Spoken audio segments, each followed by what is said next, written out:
I'm a bad bee, you can't kill me.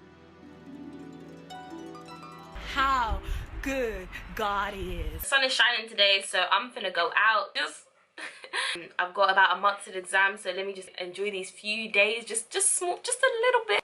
Oh god.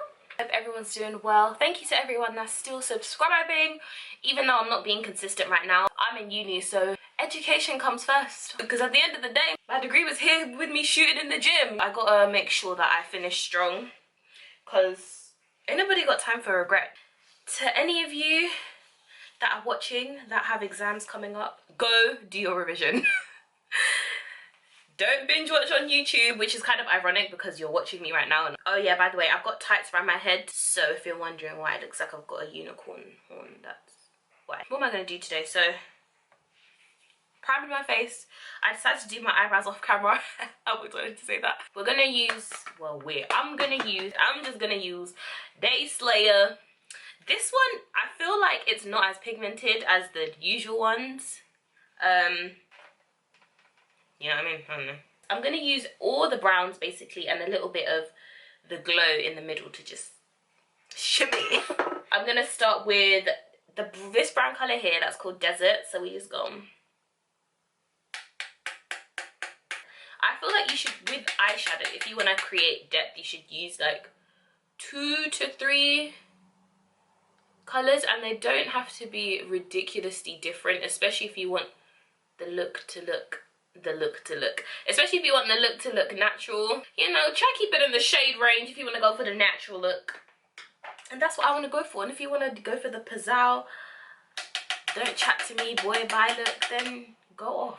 So I usually go for like the second darkest colour on the crease, and then I'll go for a little bit of a dark colour just like on this inner bit of my eyelid, just to create the illusion of depth. Yeah man, how's everyone doing? How's everybody feeling? What's the 411? You watch Beyonce's Super Bowl performance, because not to sound like a broken record because everyone else has already said it, but god damn, that was a performance and a half. Am I right? You know them ones, you can tell she thought about every single second, every single angle, every single person that was in that production. And that production looked like it had hundreds of people, from the dancers to the lighting to the, oh man, you have to respect it. You have to respect it. It's crazy because it's so easy to, like, once you get to a certain position, to just feel like, oh, I can't be bothered anymore, I've done everything that I could possibly do. Nobody's perfect, so you can always be perfecting your craft. May we all be the Beyoncés of our craft, whatever our craft is. And if you ain't found it yet, keep hustling. Watching her performance, it just made me think about how many people are so like short-term looking. Is that even a word? What's the word I'm looking for? They look at things in a very short-term way, like they want everything now, and they don't really respect the idea of deferred gratification and working hard. And I think watching her perform makes me realize that being the best doesn't mean you're the most talented. Because I'm sure there's so many people that could say, I dance better than Beyonce, or I sing better than Beyonce. But there's a special kind of something when you're somebody that lives, breathes, and sweats what you do. And I don't think it's for everyone as well. I feel like everyone wants to be the greatest at such a caliber and at such a level. But you need to have some serious balls of steel to be able to do that. It's getting to that point where it's the final weeks, the final month and a bit of uni. And it's kind of crazy. They don't lie when they say uni goes fast. I can't believe I've been here for 3 years and it's about to be over. And I'm about to be chucked into the real world. But I think the scary part isn't even that it's finishing. It's not knowing what life's going to feel like in the next year. You don't have that safety blanket of knowing I'm coming back to uni next year or I'm going back to school this year. It's like, it's go time now. One advantage to the period that we're in now, especially in 2018, is you can pursue so many different things, and there's so many ways to get to, there's so many ways and there's so many paths to get to what you want to get to. I just want to develop my skill set in everything. I want to learn as much as I can and soak up as much as I can. internships, work experience, all those things are such a great way to ease yourself into the working environment without feeling like you're not committed, but without feeling like you're stuck in one place or you're stuck in one role.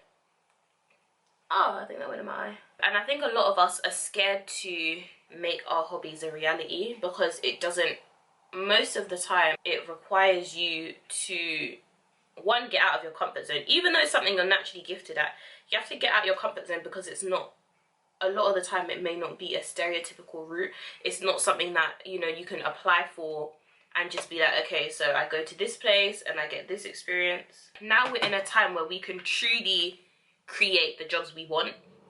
So if there's something out there that you're passionate about, don't think because it's trivial or because everyone else has done it that you can't make a career out of it, because you could offer a unique perspective. So that's where I'm at right now. But man, I'm excited for summer though. Let me not lie to you. Summer's looking...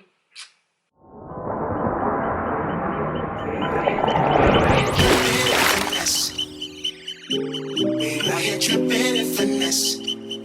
We out here tripping and finesse.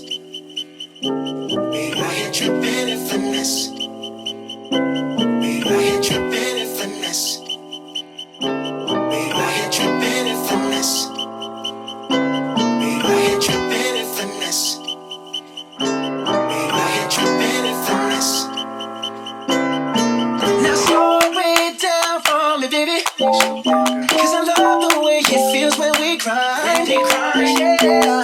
Our connection's so magnetic on the floor. Nothing can stop us tonight. Right now, where can we go? Right now, where can we go?